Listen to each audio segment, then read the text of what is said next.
Prime Minister Narendra Modi has made these strong statements at COP28, which he is attending in Dubai. And at the opening of the COP28 high-level segment, the Prime Minister has said that India is committed to the UN framework for climate change process. He has then proposed to host COP33 summit in India in 2028. He also states that India is one of those few economies of the world that is on the path to meet the NDC targets. In fact, let's quickly listen into what the Prime Minister said. Modi का संबोधन जारी है। 140 करोड़ भारतीयों की ओर से आप सभी को मेरा नमस्कार। आज सबसे पहले मैं आप सभी का आभार व्यक्त करूंगा। मेरे द्वारा उठाए गए क्लाइमेट जस्टिस, क्लाइमेट फाइनेंस और ग्रीन क्रेडिट जैसे विषयों को आपने निरंतर समर्थन दिया है। हम सभी के प्रयासों से ये विश्वास बढ़ा है कि विश्व कल्याण के लिए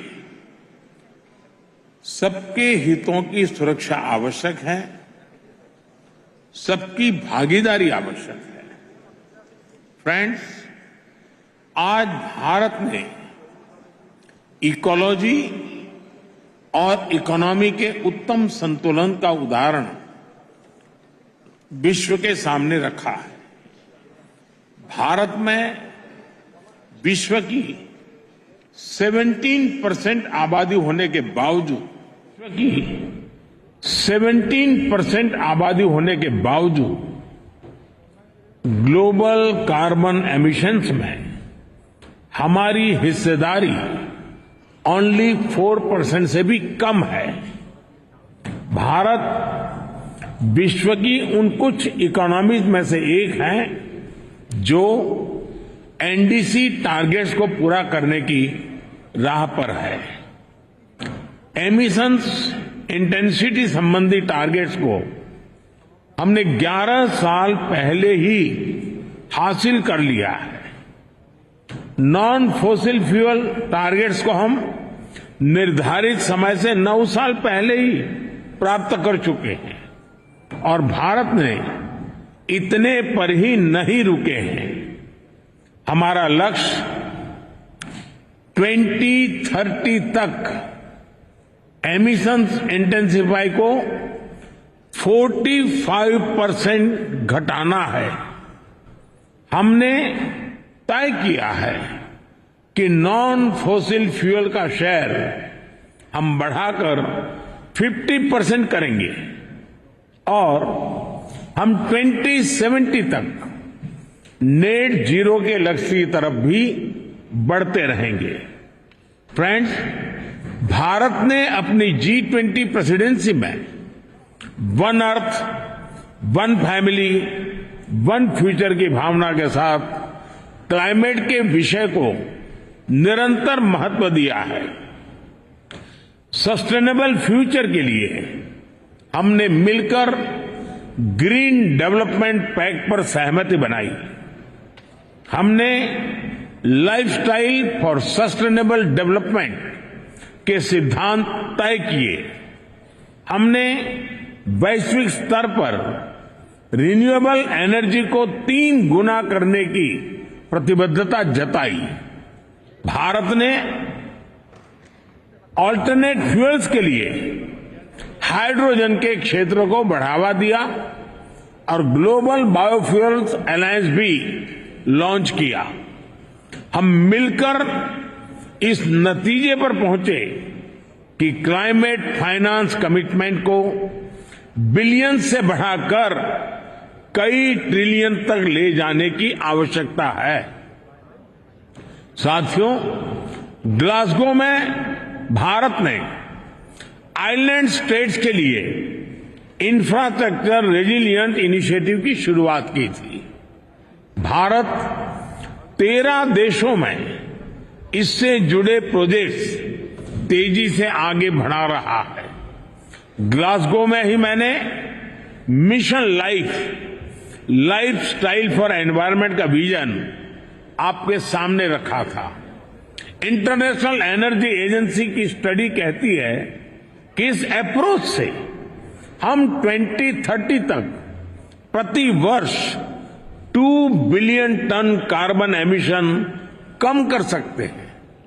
आज मैं इस फोरम से एक और प्रो प्लैनेट, प्रोएक्टिव और पॉजिटिव इनिशिएटिव का आह्वान कर रहा हूं।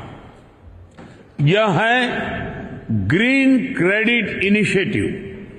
यह कार्बन क्रेडिट की कॉमर्शियल मानसिकता से आगे बढ़कर जन भागीदारी से कार्बन सिंक बनाने का अभियान है। मैं उम्मीद करता हूं कि आप सब इससे जरूर जुड़ेंगे। साथियों, पिछली शताब्दी की गलतियों को सुधारने के लिए हमारे पास बहुत ज्यादा समय नहीं है। मानव जाति के एक छोटे हिस्से ने प्रकृति का अंधाधुंध दोहन किया, लेकिन इसकी कीमत पूरी मानवता को चुकानी पड़ रही है। विशेषकर ग्लोबल साउथ के निवासियों को सिर्फ मेरा भला हो, ये सोच दुनिया को एक अंधेरे की तरफ ले जाएगी। इस हॉल में बैठा प्रत्येक व्यक्ति, प्रत्येक राष्ट्राध्यक्ष बहुत बड़ी जिम्मेदारी के साथ यहां आया है। हम में से सभी को अपने दायित्व निभाने ही होंगे। पूरी दुनिया आज हमें देख रही है। इस धरती का भविष्य हमें देख रहा है। हमें सफल होना ही होगा। We have to be decisive. हमें संकल्प लेना होगा कि हर देश अपने लिए जो क्लाइमेट टारगेट तय कर रहा है, जो कमिटमेंट कर रहा है, वो पूरा कर ही दिखाएगा। We have to work in unity. हमें संकल्प लेना होगा कि हम मिलकर काम करेंगे, एक दूसरे का सहयोग करेंगे, साथ देंगे। हमें ग्लोबल कार्बन बजट में सभी विकासशील देशों को उचित शेयर देना होगा। We have to be more balance. हमें यह संकल्प लेना होगा कि adoption, mitigation, climate finance, technology, loss and damage, इन सब पर संतुलन बनाते हुए आगे बढ़ें। We have to be ambitious. हमें संकल्प लेना होगा कि एनर्जी ट्रांजिशन जस्ट हो, इंक्लूसिव हो, इक्विटेबल हो। We have to be innovative. हमें यह संकल्प लेना होगा कि इनोवेटिव टेक्नोलॉजी का लगातार विकास करें। अपने स्वार्थ से ऊपर उठकर दूसरे देशों को टेक्नोलॉजी ट्रांसफर करें। क्लीन एनर्जी सप्लाई चेन को सशक्त करें। Friend, Bharat UN framework for climate change process के प्रति प्रतिबद्ध है। इसलिए आज मैं इस मंच से 2028 में COP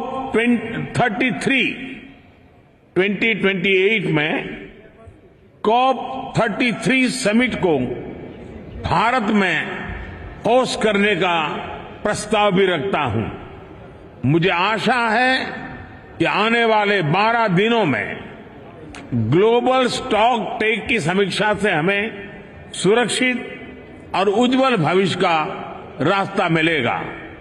कल लॉस एंड डैमेज फंड को ऑपरेशनलाइज करने का जो निर्णय लिया गया है, उससे हम सभी की उम्मीद और बड़ी है।